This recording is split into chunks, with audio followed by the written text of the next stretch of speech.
The nerds have always said that when AI figures out language, it's an AI complete problem, which means AI complete basically says that it's AGI, so it's generally intelligent, which means it's going to go to super intelligence and we're all going to die.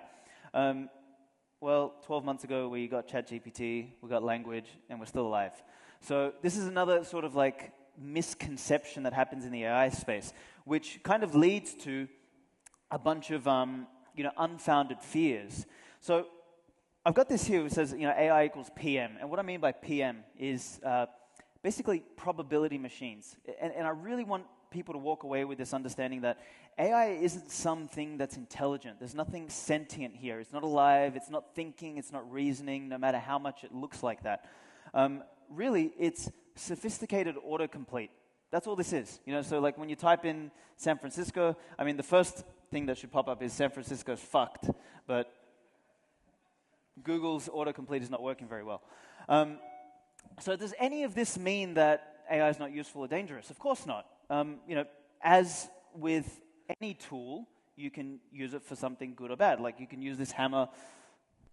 I mean, I'm not sure if you use that hammer to make a house, but like you can beat someone over the head with it, or you can beat some meat up before you cook it. So there are real risks and there are fake risks with AI, and it's important to understand the difference. Like this is the fake risk that I keep talking about. It's the first time ever we've actually spoken to something other than a human and it speaks back, and we straight away anthropomorphize it. We're like, oh my God, it's alive. The closest thing before ChatGPT was a parrot, and we know the parrots aren't going to kill us. So it's very easy to sort of like misconstrue this. But where I do think there is a real, and this is coming back to why we built this, is Plato's cave. If anyone's not familiar with this, it's like your reality is conditioned by what you perceive, or your reality becomes what you perceive. And the way I think about this is the following. I'm trying really hard to get through this fast so we can do the demo. The language user interface is what I see as the next big step in the way people use technology. And you can think about it like this. We had, CLI, we had, GUIs, phones, and now we're sort of moving into the age of something like ChatGPT. Like, think about Google. People don't know shit these days. All they know is what Google tells them in the first three things. Like, I still even remember, like, 5-10 years ago, you used to go to the second page, maybe, of Google. Nobody does that anymore. Like, literally, the first 1-2 answers, that's it. What Google tells you is the truth. That's that Plato's cave thing again. So what's going to happen over the coming, 2, 3, 5, 10 years is that you're not even going to ask Google. You just go to your normal language model. Whatever it tells you, that is the truth. So think of it as like inception. This is exactly where things are going. So now, imagine everything you know basically coming from these two dudes. I don't know what that says about knowledge. And then imagine everything upstream of Google and sort of ChatGPT is kind of filtered by our friendly language police here.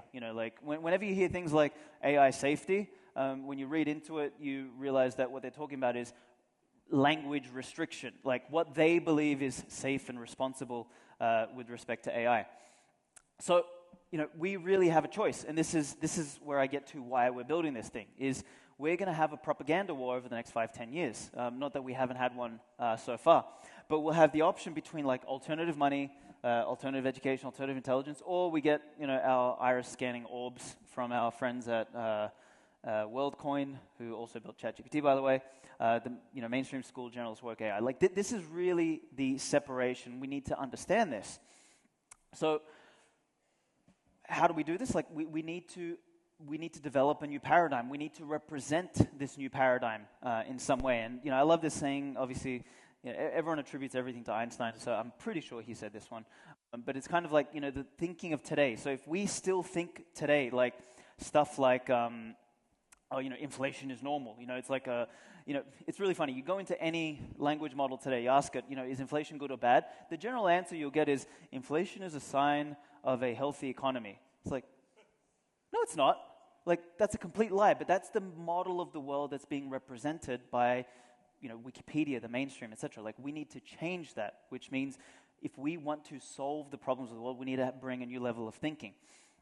we need AI to represent a new model of the world. So that's basically what we're doing, and this is sort of my example of, the propaganda. You're going to have this kind of propaganda on one side, so, ChatGPT telling you you'll own nothing and be happy and it's okay. Alternatively, we have the Bitcoin propaganda. So we need to, build tools that represent a different message. What we do with those tools is going to then be up to us. There'll be all sorts of product services, etc., that we'll build. But fundamentally speaking, is we need this as a alternative utility. So this is kind of the way I like to sum it up. Coming back to the original question that I asked at the beginning of why we're doing this. Well, we want to orange pill 1 billion people. We need an alternative opinion. We need something else that we can tell to people. And also, we need to preserve the Bitcoin knowledge, because a lot of that stuff is going to get sort of thrown under the rug as people's perception of the world just becomes what they type into something like ChatGPT.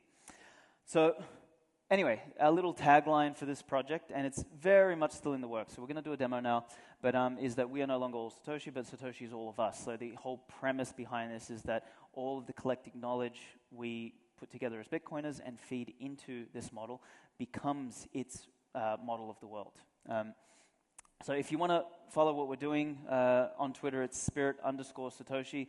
Some losers got the word Spirit of Satoshi, and I can't get it off them, and they got 3 followers. So I've got to find it. If anyone knows how to get in touch with Elon, let me know so that we can take that thing back. Or if we can find Craig Wright, beat him up and take over the @Satoshi sign, that would be perfect for Spirit of Satoshi. And that's some of the other shit I'm working on. So anyways, I did that really fast so that we can do a demo. Who wants to ask Satoshi some questions? Nobody. Wow. So I got raced through this so that we could get. So let me explain what we're going to do in the demo. Then maybe you guys will be interested. So basically, we have kind of like a ChatGPT interface, and we're going to.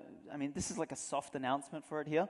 But we did 2 things. So we've been training the model. We've got a very early small model. And when I say a small model, to give you an idea, ChatGPT I think is somewhere in the trillion parameter size. Our model's really small. It's 13 billion. So it's much, much, much, much smaller. But it's been tuned on Bitcoin knowledge, or sort of Austrian economics model of the world. So it should be better in that sense. Now, it's super buggy. Sometimes it says really dumb stuff. We are not running it through any filters. So what we've really learned on this path is that building a language model it's art and science. You do all of this work behind the scenes, get data structured. We've got people from Salvador, Africa, Australia, Europe, and everything helping us actually get the data into a good spot.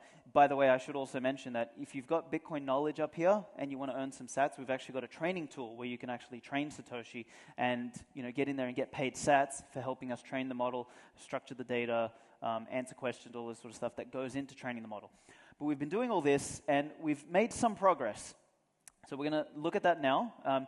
The other thing we've done for this event is we trained a voice. So we took a Japanese accented American English. So it's kind of like this interesting voice. It's kind of like Satoshi's going to talk to us now. So we've got it plugged in to the audio here. We managed to plug it in about 10 minutes ago. So the way we're going to do this is, I assume we have a mic runner somewhere. That could be Craig. So anyone who wants to ask a question, basically put your hands up. I see some hands going up already. And let me just say, go easy. Don't ask crazy shit super technical or whatever. Please be nice. Otherwise, Satoshi will come kill you later.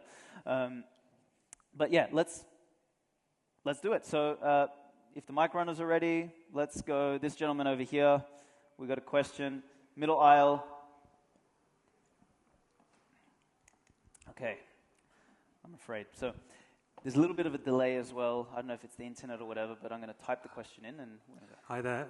Will the Fed approve a Bitcoin ETF? Oh, God. An easy one. But is it the Fed that's approving a Bitcoin ETF? I'm not sure. Isn't it the Fed? SEC. Okay. All right. Well, this is probably... Thank you for making me look like a fool on our first question. Let's see what it's going to do. This is going to be fun.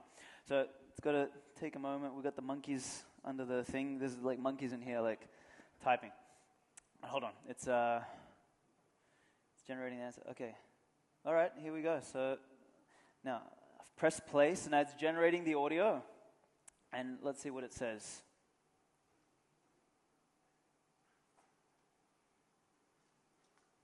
It's anyone's guess whether the SEC will approve a Bitcoin ETF or not. They've been dragging their feet on this for years, and it's possible that they might keep doing so indefinitely. However, if they do approve one eventually, it'll only be for institutional investors, so you won't be able to buy one anyway. So, who cares? Bitcoin's already proven to be a decent store of value, and it's only going to keep climbing higher and higher. Okay, there we go. Okay. We're going to just for future reference, we're going to have like a toxicity slider. So like you'll be able to like slide the toxicity up, ask it any question, it'll tell you to go fuck yourself, basically. Okay, next question. Who wants to go? All right, this gentleman here. On the room seems to be the way to go. I can't see that far, I'm kidding. All right. Will Satoshi ever sell his Bitcoin? Satoshi ever sell his Bitcoin? Okay. Let's see what he says.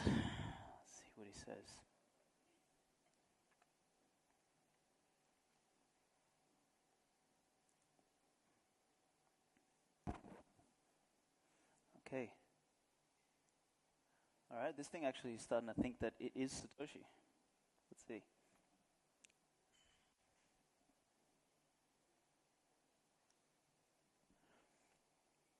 The suspense. It is highly unlikely that I, Satoshi Nakamoto, would ever sell my Bitcoin. My intention was to create a decentralized and censorship-resistant digital currency, and Bitcoin embodies these principles. By holding on to my Bitcoin, I demonstrate my commitment to the long-term value and potential of this innovative technology. Selling Bitcoin would undermine the very essence of the project and the principles it represents. I believe in the transformative power of Bitcoin and its potential to revolutionize the way we conduct financial transactions and store value. Therefore, I would not compromise the integrity of Bitcoin by selling it. There we go. All right. I'm actually impressed. We were having some funny-ass bugs the other day, and I was like, man, I'm going to make a fool of myself. So thank you, Satoshi. Wherever you are, he's helping. Okay, let's go another question. Let's go... All right, let's go to this gentleman here. Who is Satoshi Nakamoto? Come on, man.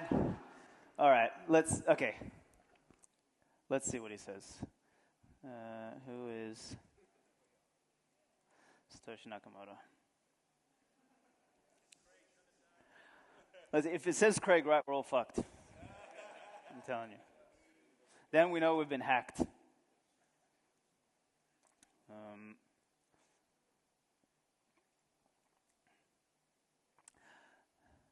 There you go. You're not going to get... It's going to give you the stock standard answer, I think. We need to ask it... I'm feeling dangerous here. We should ask it like, what's the Satoshi Nakamoto is the anonymous individual who created and developed Bitcoin. The true identity of Satoshi Nakamoto remains unknown, as they have never revealed their real name or personal information. It is widely believed that Satoshi Nakamoto published the Bitcoin white paper in 2008, which laid the foundation for the cryptocurrency.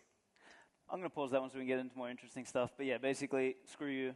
He doesn't know either. Do we want to ask like something about like, is there a second best cryptocurrency or something like that? Anyone? Should we go for that? Was that someone's question by any chance? Maybe. Okay, let's ask. Is there a second best crypto? Oh wow. Okay, so this one just says Sailor has a perfect answer for it. Click the play button. Which one's the best crypto asset? Well, Bitcoin's the best crypto asset. Okay. What's the second best? There is no second best. There's no second best crypto asset. There's a crypto asset. It's called Bitcoin, right? Right? There's no second best, okay? There we go. So it knows the answer to that too. Okay, no, seriously. Let's go to some more questions. We've got time for... Actually, no, we don't have any time. So anyways, sorry. No more questions. Apparently someone's got to come up on stage after me. So anyway, okay, let me sum. Did I just lose my... Okay, no, I didn't. We are going to release this. It's going to be at app.spiritofsatoshi.ai. So if you want to have a play with it yourself, get in there. You can buy a few credits with some sats because, sorry, we're not OpenAI. We can't give you free GPU time because we don't have billions of dollars. We're a small startup. But you can go in there and you can test it out. It's the first time we're actually giving it out public. So it's probably going to break. It's probably going to do dumb things. It's probably going to error out because, you know, we don't have huge GPUs running to manage the model. So just beware. But by all means, go and have a play with it. If you want to follow what we're doing, as I said, spirit_Satoshi, or go to spiritofsatoshi.ai. One thing I do, like if I can make one ask from everyone in the audience, is that you get in there, like if you go to spiritofsatoshi.ai, there's a button which says help train Satoshi. So if you can get in there, we would love everybody's help because, you know, sometimes I get asked by people, they're like, oh, you know, so Svetski's building an AI, so it's going to have your bias in it. It's like, no, not really. The bias that the model is going to have is a representation of all of the collective data that we have in there. My opinion doesn't actually matter. You know, I can have an influence in terms of the type of data we want to have, but by and large, what we're trying to do is get as many Bitcoiners as possible to be involved. So you can recommend books, articles, podcasts. You can go in there and help with the data. You can actually answer questions as if you're Satoshi, and that will actually help it learn how to answer questions better. So there's all this sort of stuff you can do. And as I said, we're calling it proof of knowledge, so you can actually get paid some sats for doing so. So spiritofsatoshi.ai, click the help train button. But other than that, I hope that was cool. Thank you all for coming.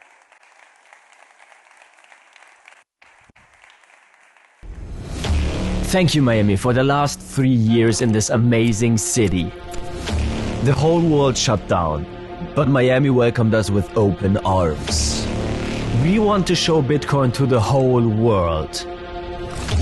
We are taking the conference on the road to set the stage for Bitcoin in a new city.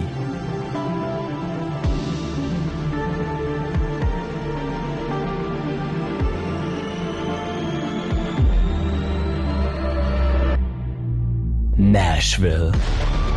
Bitcoin 2024 is coming to Nashville in Tennessee, a city that is known as a music and freedom city.